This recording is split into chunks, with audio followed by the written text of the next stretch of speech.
Hey everyone, this is Quakeman. I'm gonna try my best to actually do this correctly, to voice my opinions on the whole situation, kind of, I guess, put my mouth into the mix.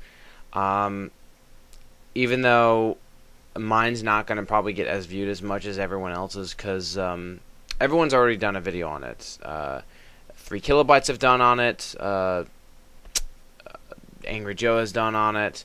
Boogie has done on it. Pretty much a lot of people I like to watch has already voiced their opinions on the whole subject of how angry they are, and also voicing their opinions on it. I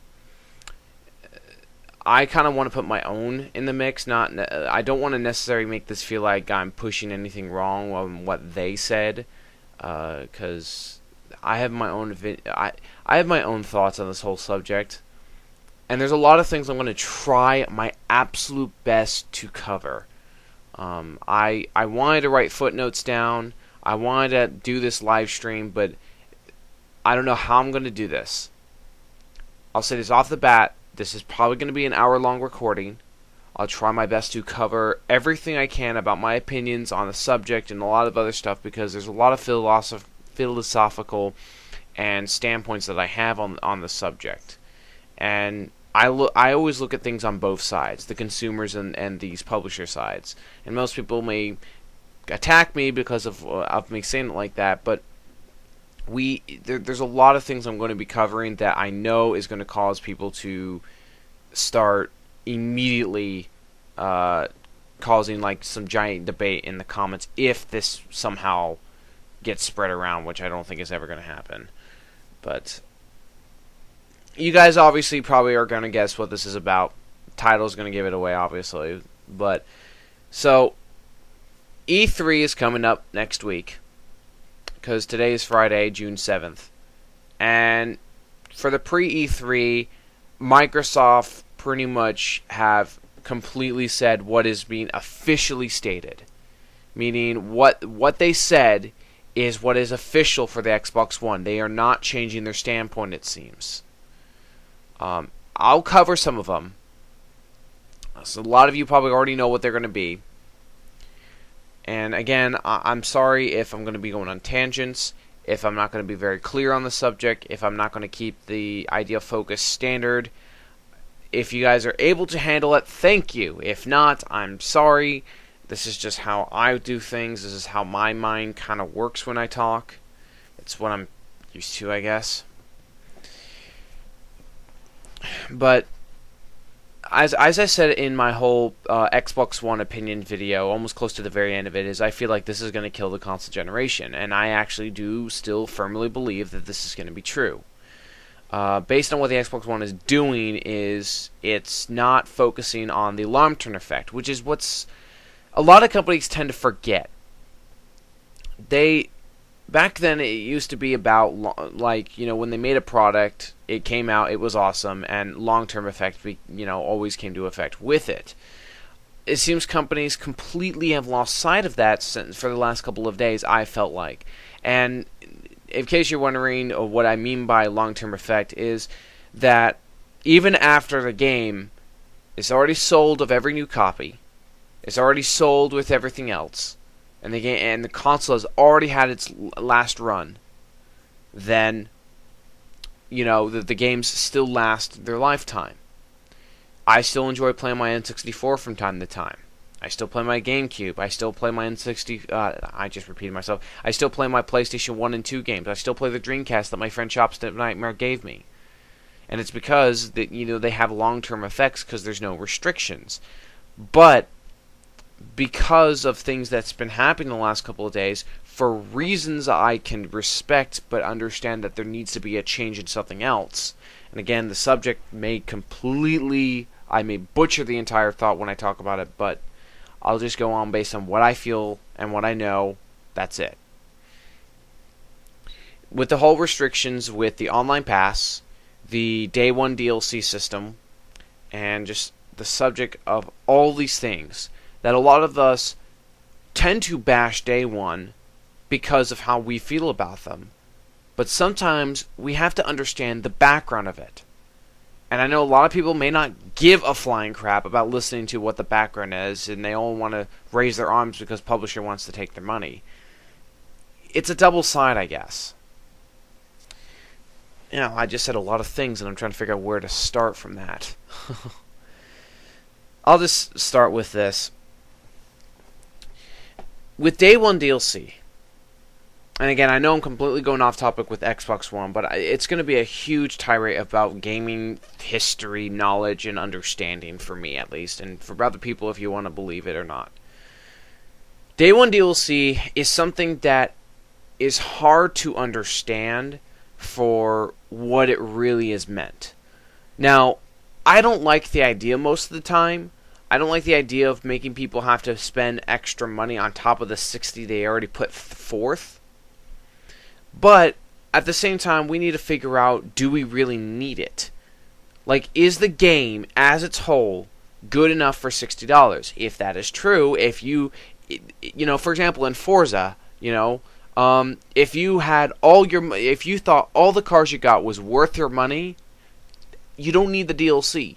You don't need the extra tracks. You don't need the extra stuff. They're nice to have to kind of give things a little bit more fluency and a little bit more new worths to it, because then you have more stuff to do instead of like, oh, I've played this track 50,000 times. I don't want to play this track again. And you get kind of bored sometimes after playing it for so long. I've done with that too when I play Call of Duty a lot. But we have to look at it in the way, do you get your money's worth with the game without the DLC? If that is true, then the Day 1 DLC should not really affect you. You don't need it. Now, the only time the Day 1 DLC I think is a huge problem is when it affects people who want to play with other people. Because we've had that situation before. I mean, some companies have fixed it now. Borderlands 2 had that issue. But it's where that if someone has a DLC that you don't have, regardless if you're not even accessing it, you can't even connect to them. That is where the Day 1 DLC is a problem, because then you're causing a consumer issue where it's basically like, oh, you didn't buy it? Ha ha, you can't play with your friends now because you don't have the money for it. And that is where they have to balance things out on how they do the things. Now, the only time I found Day 1 DLC to be the most stupidest thing I've ever seen a company could have done was actually Mass Effect 3's Ashes one. And the reason why was because the missions to Ashes are actually just not really matter to me. They're just a kind of a bonus thing that does nothing. But the issue is more of the Prothean character. That's it.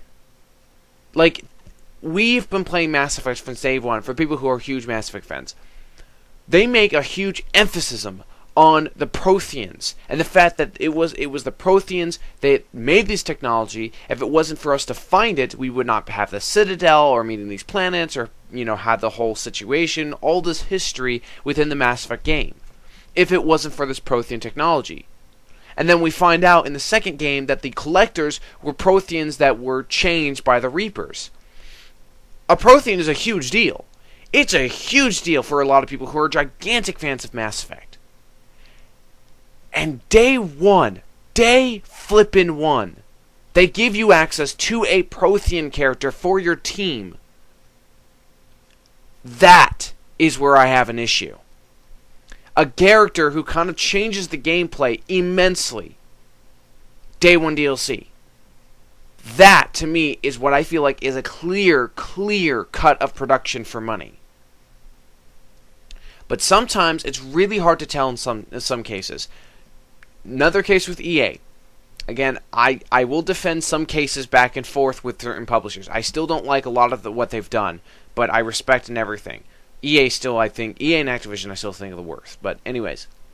So, about, I think a month ago, they released, they announced that they were going to release an expansion pack called China Rising, I think it's called. Or Chinese Rising, or something like that.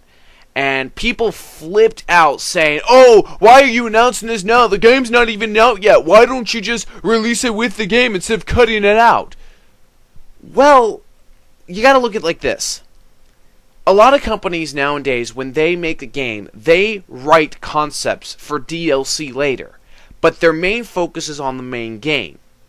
Right now, obviously this is me just by total guess and based on people I kind of know who worked in the industry and kind of connections in that sort of business, where they focus on the game they're working on. But sometimes they may have ideas they want to put into it, but the developers and the publishers may be, let's wait. Let's kind of use that as kind of a DLC or an extra content later. Let's focus on other things because we feel that may break what the game is supposed to be story-wise or gameplay-wise, that sort of factor. So they put it on the back burner, but it's still written there. The China Uprising may be something that they had an idea on, but they feel it's not necessary for what they're trying to put to the game for the single player and the multiplayer. So it may come out later. Doesn't mean it's being worked on. Doesn't mean that the China Rising DLC thing, whatever, is being worked on currently. Because they may still be on crunch time of 8 to 12 hours a day of over maybe, 800 employees trying to work on Battlefield 4. Trying to make sure it's the best they could ever do for the PC, Xbox One, whatever. So the whole China Rising thing, we don't know if that's something they're just kind of working on. See, what I'm confused by is, to my knowledge, I didn't see many people flipped out with Back to Karkan. Back to Karkan was announced about, I think 4 months before release date in October. And no one really said anything. To my knowledge, I don't remember anyone talking about it or complaining about it. But that got released in December, about 2 months afterwards. And everyone was kind of okay with it. I like the maps. I think they were great because I played Battlefield 2 for a bit. But people, when they see this China Uprising, because I know this is a different time frame than, that announcement, because this is about maybe 6 months. Well, that was about 4 months or 3 months released, I think. And, people are going after it because they're like, why don't you put it in there beginning? Again, we don't know how when it was being made. We had that sort of backlash with Borderlands 2 when they talked about them releasing another character called the Necromancer, I think it was called. And people freaked out saying, why don't you release this in the full game? Well, all we saw was concept art. That's probably all they had at the time the announcement was just concept art. They probably didn't have the character's voice actor. They probably didn't have the animation or the power or the abilities the character was going to have. So you have to understand that sometimes they are working in, you don't know how the order is. I don't even know how to do, but it's just based on my guess. So we don't know if what they announce is what's being worked on or not. It may be something that they wanted to plan, but they thought, let's put it out there to see how much they're going to be excited because they know for a fact we're going to pressure this game and actually give more content than even after the release day because we don't want to let the game die for a lot of the fans. For a lot of the really big fans who are very loyal to a brand, like I am with id Software back then. I bought everything Quake on every console, period. So, there's that aspect. I don't like the idea of Day 1 DLC, and I sometimes don't like the idea of DLC in general, but the line between what is considered something that was cut from the game but put into the game a couple months later as DLC, or what it was actual DLC that was being made is really hard to figure out. In reality, I don't think anyone really knows what was fully cut from the game or not. We don't know how it's decided with the publishers there. Because the publishers may have a different take on the subject. Now, yes, we've heard a press release from Riccatello from EA. We've heard a lot of things from other companies. We've heard bullcrap and everything. But the way I look at it is, for me, I do feel like they're just lying out of their teeth. But sometimes I feel like maybe they thought their intentions were trying to be at least okay in some ways. We don't understand how the business works with the industry. I'll let that topic slide. The other topic I want to talk about, mainly, and this is something that Total Biscuit talked about, and there was part of the video he did I respected, and everything, because he's a kind of a good guy in my opinion, but his video on the whole subject with used games really pushed me over the edge on making a response to him directly, but I didn't want to get myself known with him because I really don't care. But besides that fact, what I want to talk about is what he was trying to explain, okay? Now, a lot of the times, I've done this too, is we've compared used games to books, movies, and movies. I'm sorry, and music. But in reality, it's not a good comparison. And the reason why is based on how the business works.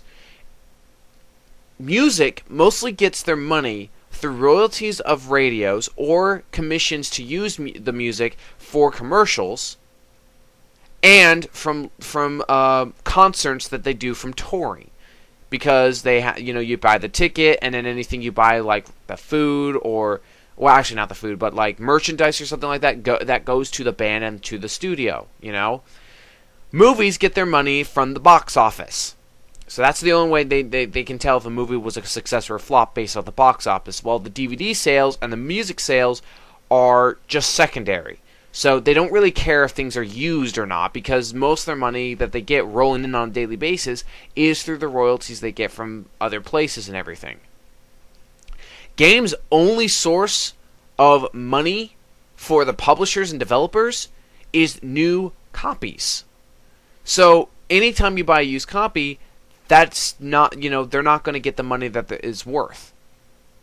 And I respect that. I understand that. And I understand that they were trying to find ways to earn money so they can still make some great games in these great franchises, as well as maybe some new IPs that I've seen in the last couple of days, But in reality, that, buying used games, and I'm not trying to say this to make you feel bad, but buying used games does actually kind of hurt them in a way that they're making it. Fuck no. It is not that damaging, but it is considered slightly as such if everyone just switches to used games, which is kind of what's happening.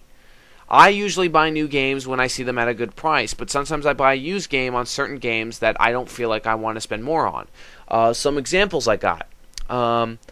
Blur I got used at about $20. Alone in the Dark I got for $7 used. Army of Two, the 40th Day I got used for a couple dollars. Bad Company I got used for a couple dollars. The Fear games I got used for a couple dollars. Crackdown I got new, actually. What else do I got? The Rainbow Six games I got used. Red Faction I bought new because it was $20. What else I got? Dead Space I bought new because it was good for $15 at the time. But yeah, it just varies on how I feel about it in a particular time. Oh yeah, another game. Clive Barker's Jericho. I bought that used. Because at the time I got my Xbox, which was in 2008, it's kind of like, lost its shine and everything because of it being from Codemasters and stuff. So I like to buy used, but I like to buy new when I feel like I have the money to do so. Like, if I feel like that my next paycheck is good enough to make me last for, like, whatever reason, like food or entertainment or whatever I want to do, because I don't really have to deal with actual real-life stuff yet, and I'm trying to, mind you. It's just really tough, but sad story. No one cares. Sometimes I buy new, sometimes I buy used. It just all depends. But a lot of the games that I've bought new for $60, I've gotten pretty much my money worth, except for maybe one particular game. And that's basically it. But it's still a fun game regardless, but I was still disappointed for $60. The thing is, buying used games, they have the right to exist. They do. It's a standard market sort of situation. And Jimquisition has talked about this pretty well. And another guy I liked, Muzz of L1 Games, he's also talked about the subject very well because he owns a business. He knows the laws and that. But the idea of used stuff, they have the right to exist because at some point they're not going to be there's not going to be reproductions. Companies don't just continue to reproduce these games for years and years and years. They find the point, they stop, and they move on to the next one. That's what happens. So today's standards, the publishers are really not looking at the future representation. They're only looking at the quick buck. But not only that, it's kind of our fault for that fact.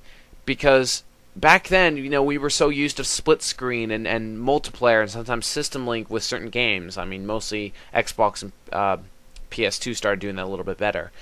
But when internet came really big with the Xbox and as well as PC gaming, it changed a lot. They noticed that more people were spending most of their time playing multiplayer, with Halo and Call of Duty and Gears of War. and they noticed that most people weren't, they don't really spend a lot of single player. I actually know for a fact that I ran a few people on Black Ops 2 who only just touched the multiplayer. Like, they would only have like 10 or 20 gamer score in the game, and they haven't touched zombies, they haven't touched the single player, they only play the multiplayer and they're Prestige Master or something. That's how today's standards are. Now, I will admit, I tend to have bought games just for the multiplayer, but I still play the single player just to figure out how they do things. Battlefield 3 is one of those examples. I only bought it for the multiplayer, but I played the single player out of curiosity, and I thought it was actually really good. Do I think it's the greatest in writing? No, it's really below par. It's not that amazing with a lot of other games I've seen. But I still thought it was an okay campaign, and it does a really interesting job for what it does and progression-wise. It's just too much Call of Duty-wise, because they're trying to grab that market, but that's a different story. What was I on with that? I hate my mind with that. But that's just what happens. Is most people's focus are online, and they want to figure out some ways to keep people interactive with that. Social is also really big, and I've talked about this. I don't like social in gaming, but a lot of people tend to do. I know a few people who actually like the idea where they can connect to their friends, where they can upload their achievements on Twitter and Facebook and stuff like that. There are people who do like the whole social aspect, and that's fine. But I don't. But that's what companies are, they're going on what is the majority, not the minority, because they rather go with the majority because they know the majority may give them the quick buck instead of the long-lasting appeal. And I think that's not really smart at all. I don't mind if they add features and stuff like that, but I don't like it when it's so heftily integrated beyond belief. Now, in some cases, I've been okay with a few things when it comes to stat tracking. Call of Duty Elite does this for Black Ops 2 and Modern Warfare 3 and stuff, and Battlelog does this as well for Medal of Honor Warfighter and Battlefield 3 and possibly Battlefield 4 when that comes out. I like that for the fact that I can stat track and see what I'm doing, and it's easier to check what I'm doing than having to constantly quit the game to look at my stats, on what gun I need to work on, what achievement I need to go for, that sort of thing. It's much easier for Battlelog since my computer and my consoles are right next to each other. But not everyone is like that. Not everyone has the computer and the console right next to each other just like me. And when I saw how little integration that Battlefield 3's freaking stats are, like the only way to check to see how many kills you have with a particular weapon, you have to go, the best way is through Battlelog.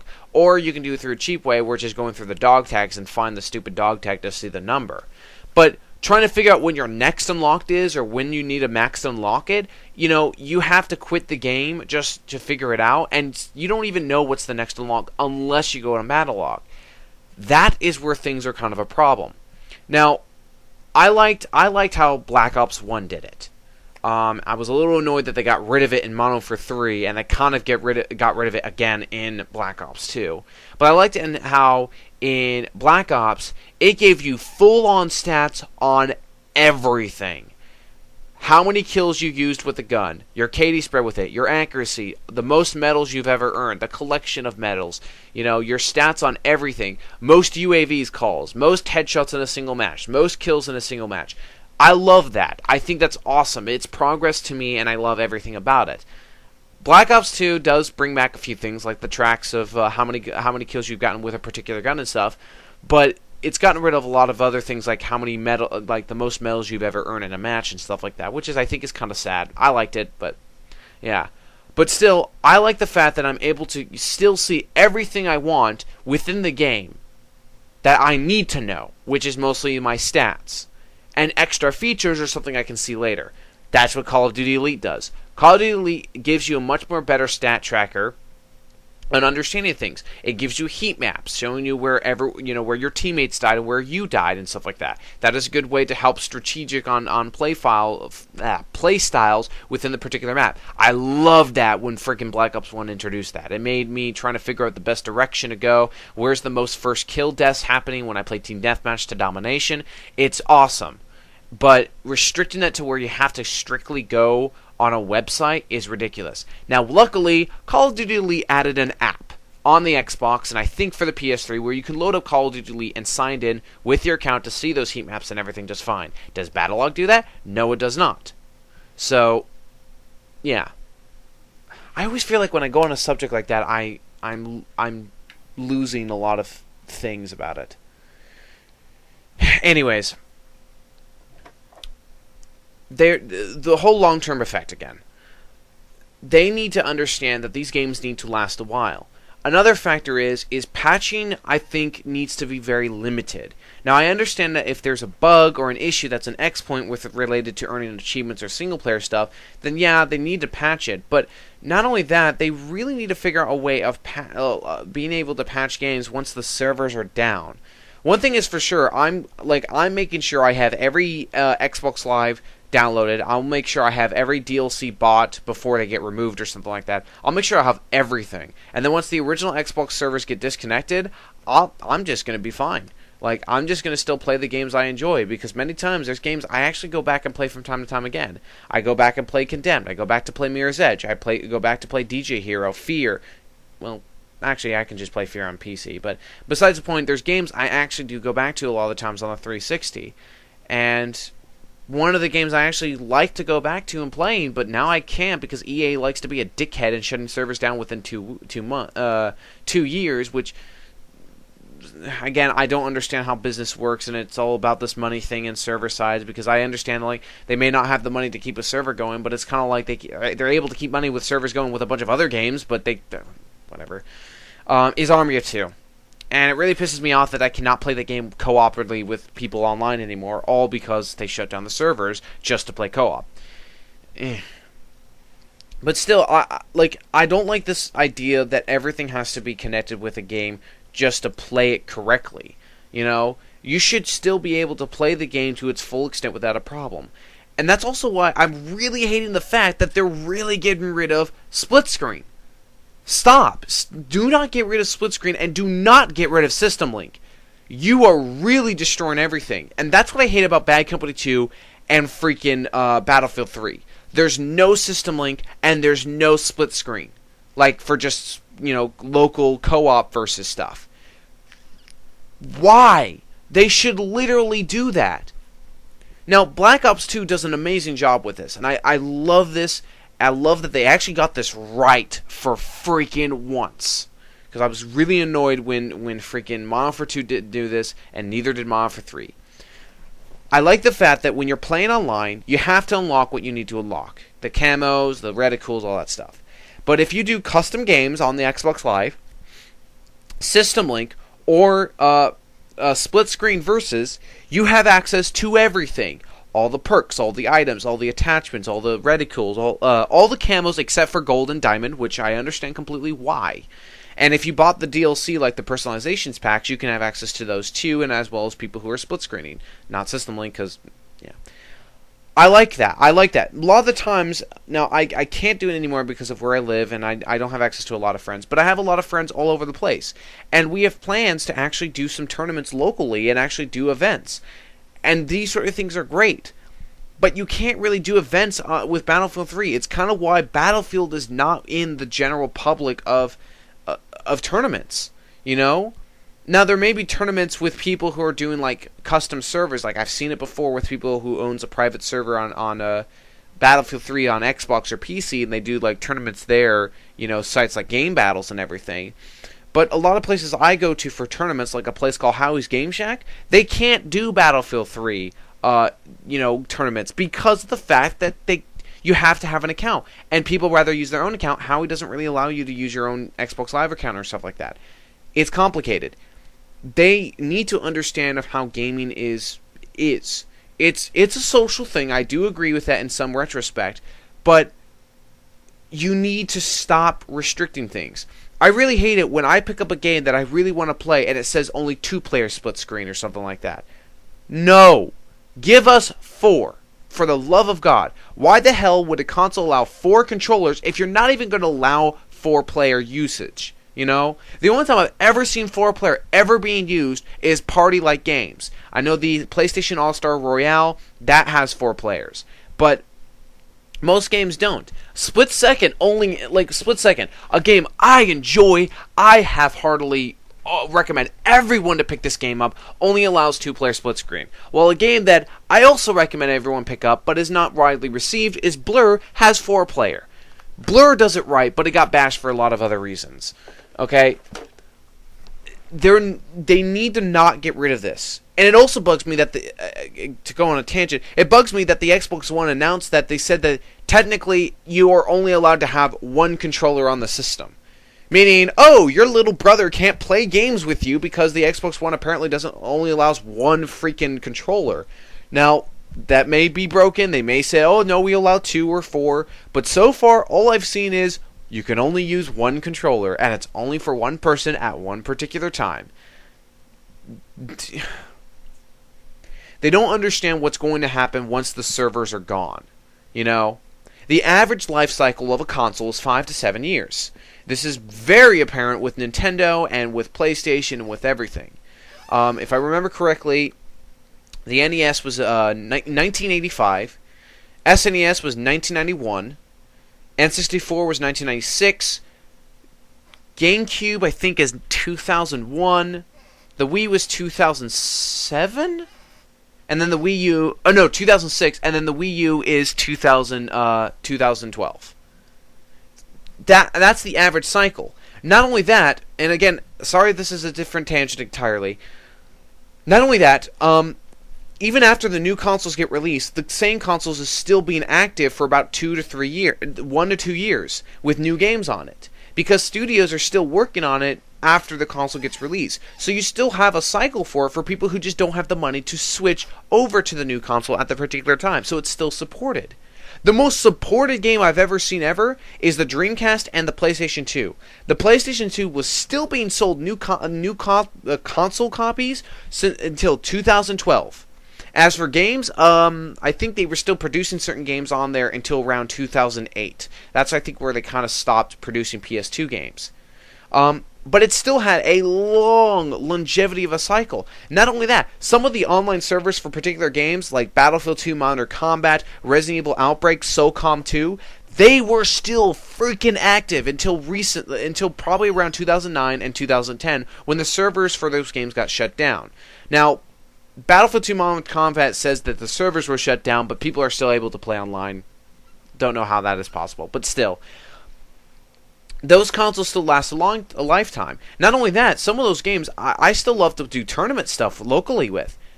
I actually was going to do a SOCOM tournament, I think at Phoenix Comic Con, but I couldn't find the room in time. But they had a SOCOM thing going on.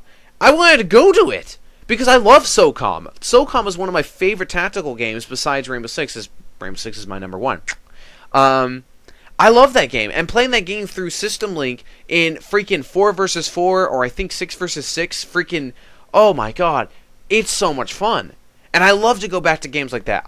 Heck, when I go to conventions, if I'm somehow big, which I'm still not expecting that to happen, but maybe so, I don't know, I was thinking about doing little parties or gets-togethers at like maybe a hotel room or something like that with specific people coming to where I'll bring my N64 and then we can have 4-player 007, Mario Kart, Mario Party, all the big classic games, Super Smash Brothers, you know, and playing these awesome games, as well as doing 2-player stuff on the SNES or maybe using a 4-player tap that uses it for the PlayStation 1, just enjoying the gaming and the games that we grew up to play. Now, yes, they don't, to a lot of people, I really agree that they technically don't hold up in today's standards because technology has changed. But you know something?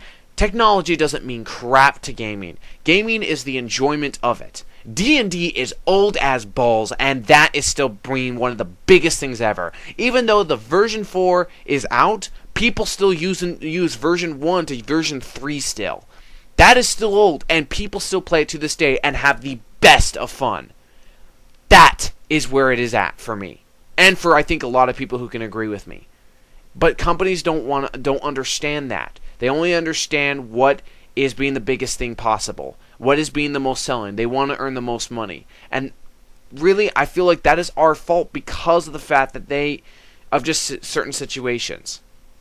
Now, a topic I want to go into that I understand I'm not 100% right on the subject. but it's something I have to address that is insanely stupid on logic when I think about it. Publishers constantly attack GameStop because of the used games that GameStop push on used, the fact that their Power Plus thing, where if you have the paid one where you spend like $20 a month, you get like 10 or 20% less on games that are used. So like something that would be $17 you can get for $14, as well as you get bonus points and special things if you trade in with extra credit. So, GameStop is really pushing the whole used things because that's how their business works around. But this is something that's been happening with a lot of other stuff. One place I go to all the time, Bookman's. Bookman's only gets its sale from used stuff. It sells NESs, N64, PlayStation 1, PlayStation 2, Dreamcast, Sega Saturn. PlayStation 2, Xbox, they sell these things. And they do encourage people to bring their stuff in to get rid of because they get store credit that is a really good price point. They encourage that. Now, mind you, they do a bunch of other stuff like books, music, records, CDs, instruments, all that stuff. But still, Bookman's, which is where I go to all the time, does it all the time. We also have a bunch of other games that does this. I don't know how the business works with Muzz, but he does the whole thing where you can trade stuff in and he sells a bunch of used things. This has been around for years. Just years. And seeing the attack on GameStop, which again, I don't really like the company as a whole. I do like some places here in Arizona, but I don't like the company as a whole in some ways. I don't go there all the time. But anyways, but GameStop is being shit on constantly by publishers and by people just because of how they do things. It's just how their structure is sometimes. I mean, I don't like the whole emphasis of like trading things in gives you a gigantic bonus. Like, oh, if you trade in participating items like Halo 4 or Gears of War Judgment or whatever like that to get Battlefield 4 or something. I don't like that because for me, I like to keep my games that I enjoy, And trying to push a emphasis on trying to sell my old stuff, it kind of, just bugs me. But some people actually do like to get rid of their stuff because they they don't like doing that. They like paying for it, playing it, and get rid of it because some people have think that once they played it, they don't need to play it again. Everyone has different mentalities. But publishers crapping on GameStop because of because of how they do things, maybe the publisher should maybe go to and again, this is me, I know for a fact, I'm pulling this out of my ass, but maybe the publisher should go to a lawyer firm or something like that, or go, have the ESA do something to maybe do some infrastructure where GameStop can't do that. Now, yes, I understand that when a game for $60 is bought, the publishers and the developers only get about $27 in return. Maybe they should do something in the law confinement, whatever, to make it where everything is even somehow. Even or slightly where the store that's selling your game gets at least maybe a 20 or 30%. Because they have the right to sell your game, and you have no right to bash them if they're selling your game. But if they are taking a little bit more than they should in a good manner, then yeah, you should go to some like law firm or something like that to try and get something done between you guys. Not suing them, but at least trying to push something to make them understand, you guys are taking too much from us. We need to equal this out so you guys can earn money and still survive, but also we can move money so we can release more games so you guys can also earn money, and same thing. It's something you have to shake hands on. It's a relationship you have to do with each other with with companies like GameStop and Best Buy and Walmart and Target and all these other companies that carries their games. You want to balance that out. And if GameStop is being the worst on that aspect by taking all of that, here's a better idea. Stop freaking putting exclusives at GameStop. Now, I don't know if that's the choice of the publishers, but I'm annoyed with publishers thinking they have the balls to bash GameStop and then turn around and like, oh, here's an exclusive DLC only at GameStop, or an exclusive, like for example, my Defiance Ultimate Box that cost me $150. That was GameStop exclusives. The only way you could get that was at GameStop. Now, nowadays, I think you could probably find it for less price or more price at like eBay or Amazon and stuff like that. But at the time, the only place you could have gotten the Ultimate Box was at GameStop. And you think you have the right to freaking bash GameStop when you put exclusives there? That is what bugs me a lot. Now again, I probably don't know what's going on. Maybe, blah blah blah. But when you're doing an exclusive, that means you're being paid by the company to have the said exclusive for marketing. So shut up. That's just my opinion. Everything about this business with publishers and GameStop and stuff like Sony and Microsoft and their consoles is screwed up. They're all just not... It's like a dysfunctional family. I think that's the right term to use. It's ridiculous in my opinion. And all it's doing is it's causing the consumers to be really, really, really punished. It is not smart. It is not good. And I really wish they would try to find a way to balance the crap out so they're able to earn money, they're not shag-handling freaking consumers for more money, and we have much more respect with everything else. That's just how I put at it. Now, I understand that this entire topic has been nothing about the Xbox One, but it's stuff that I wanted to go on about because it relates to it, and it's kind of like opening the box on me to talk about this. My opinions, though, I know I'm not 100% correct on the subject, but I try. I try my best based on the knowledge I know. Now, I respect publishers that they need money to thrive. They need money to do stuff. But another subject that, again, I don't know 100%, but I feel like it's kind of bullshit still. And that is that publishers keep talking about how games like Tomb Raider sell 6 million units. And it's considered a flop. Freaking Dead Space 3 sells, I think, almost 3 million at this point, and that's considered a flop. And Dead Space now dead, and Visual's game is being shut down. But a game like Dark Souls, which is, I consider as a very high-end game, how it looks. Souls 2 million units, and probably even more over time, especially with Prepare to Die on PC. And that is considered a monumental success for the studio. Now, I know that this topic is hard to talk about because I don't fully understand how much it costs to make a game. But I feel like it's not as much as these publisher keeps making it. Like they always sound like they spend $700 to $9 million to make these games.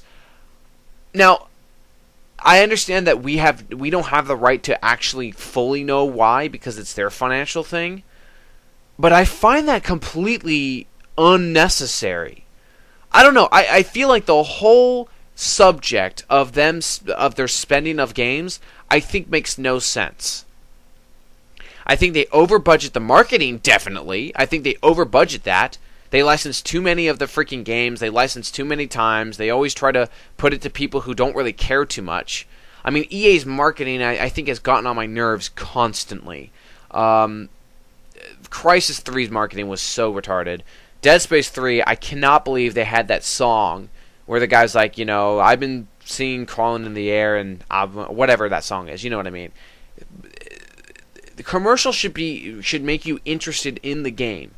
Another thing is, this is, I know, a personal pet peeve, not really a part of the subject, but I also really hate it when commercials starts putting taglines from companies like IGN or Game Informer or something like that, where they think that's supposed to make people happy. It shouldn't, but I guess it works for marketing.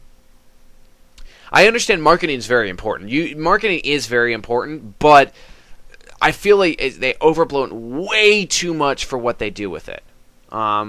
That's just my opinion.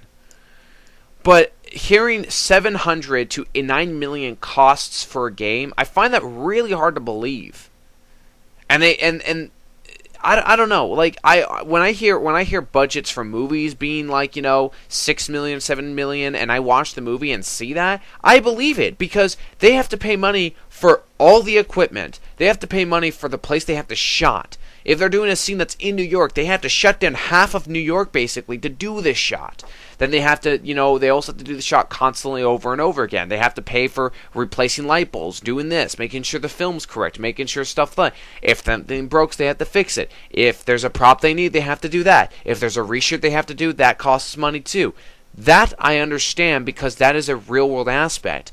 But the only time I ever see budget being used is maybe licensing music if they have to hire an outside source. But if they already have an in-source of a music producer, like someone who makes the music that's inside the studio like DICE, they don't really need to spend too much on outsourcing that. I understand that for voice actors they have to pay for that. That I understand as well. But I don't think it would cost that much to do voice acting. But again, I'm not in that business, so I don't know fully. I can expect maybe the price being maybe $300 to maybe $400 million, but when I hear that it costs $900 million, I find that a bit far-fetched and just something that they're using to make us feel bad. But again, I don't fully know how they work, so I can't really say that with a bit of honesty, 100% saying that is true. But it really does bug the crap out of me when they say stuff like that. To me, it's a giant mess. The whole business of gaming is a giant mess, and it makes me feel terrible. And I'm not one of those people who's like, I'm just going to turn to indies, because a lot of the indie games I think suck. I'm sorry to say that. Like, I respect the developers of the indie market who make some really great creative games, but I feel that the indie market is starting to become more mainstream, that they're starting to turn into exactly what publishers do, where they're trying to, make money in the same way, but they feel like they're doing something different, so people should, blah, blah, blah. Like, I love it when studios forcefully put themselves in a downgraded state. They forcefully put themselves in a restriction to what they make. However, I really hate it when they use pixel art. Now, mind you, I've seen some good pixel art game. Fez, I know, is a really good one.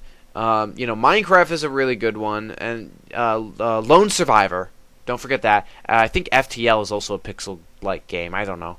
But, I've seen some good games that have been created from that. But I've also seen a lot of games that try to tack onto it as well. Now, again, I'm not attacking this game. I'm not attacking the studio who made this game. It is a great game still. I personally don't like it. But they still did it in their own right. But I still feel like in the back of my head, they only made this game because of Minecraft, and that's Terraria.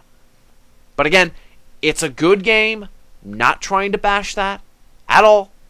But I feel like a lot of studios tend to tack onto something because that seems the most popular. Minecraft sold, I think, like 16 million, got bought 16 million times, and it's being bought even more so on the Xbox, and people are like, look at that, look, pixel art and stuff like that, a stupid Lego game is selling so well, so let's try something in some retrospect.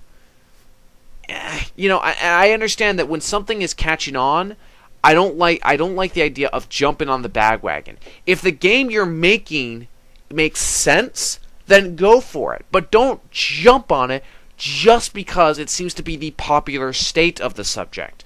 I don't like that. If you want to make a game that you feel like you want to make, not just because of what today's standards are.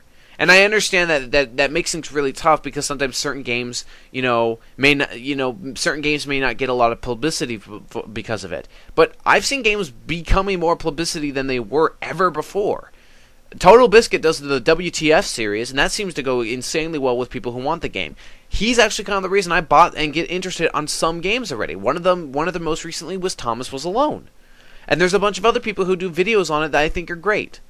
But at the same time, don't just, some games I understand don't, but some games do. Telegrit Glitch is one game that's starting to pick up. It's kind of a pixel art kind of a game. I forget the term they call it. It's where you die and your game is erased. I forget what they called them. It's not hardcore mode, but it's something else. The Receiver game, I think it was called, the one where the game is about the gun mechanics. That's now on Steam. That is going up pretty big. There's a lot of games that actually do really well than we don't expect and everything. And again, I don't know the scene fully. No one knows the scene fully, so there's a lot of confusion and everything. One thing I want to actually say is that a friend of mine named Ben Carney, he's working on a game called Rack. Definitely recommend you guys to check this out. I'll actually, try to put a link in the description for this. I really want his game to succeed. I'm full endorsing it 100% because I like what he's doing with this game. I like the art design, I like the gameplay, and I like the aspect of it.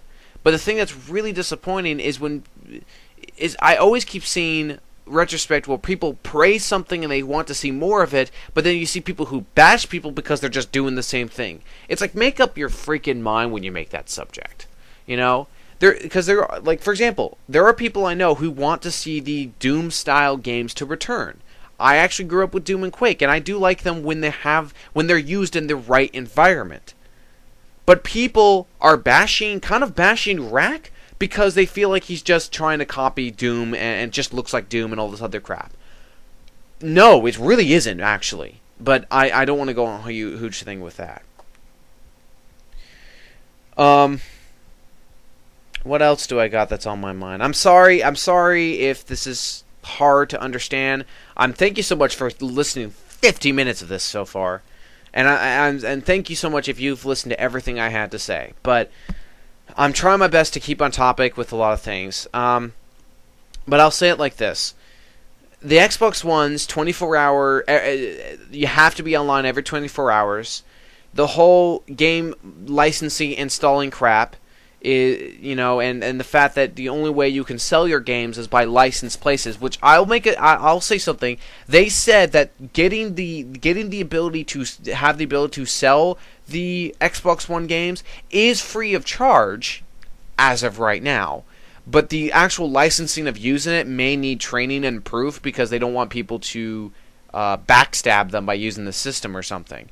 But it doesn't mean that just GameStop is going to use this, or just this, or anything like that. They're still being allowed for a lot of people to actually use that. It's just going to be a little bit different on how a lot of companies use it. And some people may even refuse to use it. That I know for sure. I know Muzz is going to refuse to ever sell anything Xbox One, or even get the device. I know so much that he's probably going to just completely disregard that. The whole Kinect thing, I don't want to get into it, because I'm a paranoid little freak, and so that no. But you know, it's just it's Xbox One has been nothing but convoluted crap, and it seems to be mostly catered to people who just don't care and want to play games. They don't care about going through these loopholes and everything. And again, one of the things I hate to say as a point to an argument or whatever is that you know, this is going to target poor people because not everyone does so. Again, this is another you know, another tangent I'm going to go on, but really the way I look at it is, well, the problem is I think that the game industry in general, the whole business, needs an infrastructure redesign on how they do things. I feel like $60 is so much of an arm and a leg for people. It's so much for me. I can't even pick up games day one, and it also makes me sad that when I do actually pick them up, no one plays it anymore. Operation Raccoon City was one of them, and yeah, I know it sucks, but still, no one played it anymore by the time I actually got it. And by the time I pick up Resident Evil 6, no one's going to play that with me either. Probably only a few friends, like 007 winning stuff, but most of my friends are not probably going to play with me. That's just going to how it happens. I don't have $60 to spend on everything every single time, and I feel like there needs to be a redesign on how things are structured. That's just my opinion. But I feel like I've ran my mouth far too long. Actually, I feel like I ran my mouth far too long than why I really needed to, because, you know, Quakeman is not really a big person. And I'm sorry to put that into the recording. And, you know, and I'm very thankful for the people that do watch me now, about, you know, if the 350 is actually 350 people, because I don't know. I've just been concerned with a lot of things. Because of me trying to be a video game journalist and a bunch of other things in my life, it's like my real life has meshed with this whole thing with gaming, and it's kind of why I'm doing this recording. I actually didn't want to, but I feel like I'm going to just shut my mouth and leave it at that. There's probably so much more footnotes I probably should have covered, and there's probably so much more that normally that when I talk to my friends or if I was able to live stream, I probably would cover in this. But right now, I'm just going to shut up now. Most people probably don't even care. And most people are just complaining to me that I posted a freaking long video about nothing. That's fine. But I'm voicing my opinion. Not just to put the whole free speech type of attitude into it, but I felt like personally I had to do it, but anyways, you guys can be the whole decision on how you feel about the whole subject. Personally, I don't think we should jump on the bandwagon that the PS4 is going to win this, because we don't know what PS4 is doing with the whole subject either. And attacking people who like Steam just because of what Xbox One's doing is a completely different subject. That's a footnote I probably could have done. I don't want to go into it. It's a really convoluted situation. I mean, because my opinions on how PC works and how console works are different. And the way I look at it is, if Xbox One is going to do basically what a PC is, where you have a serial number that you can only use and install games that you can run at any time, making discs physically useless, then why spend freaking $500, $300 for a console then when you can take that same money and invest on a PC? Not only that, a lot of the games that you can buy, you don't have to use Steam. People who buy it on Steam, we choose to use Steam, so we know what we're going for. But you can go on sites like Greenman Gaming, GOG.com, and you can buy those games just fine without any DRM heavy at all. So I'll just leave it at that. Thank you so much if you listened to this entire recording. You have a lot of heart. You have a lot of heart if you did listen to all this, and I thank you so much. But I'm going to stop right there. You guys have a great day. I'll probably post some more videos about E3 when that comes around. Or not. It all depends. But you guys have a great day, and take care.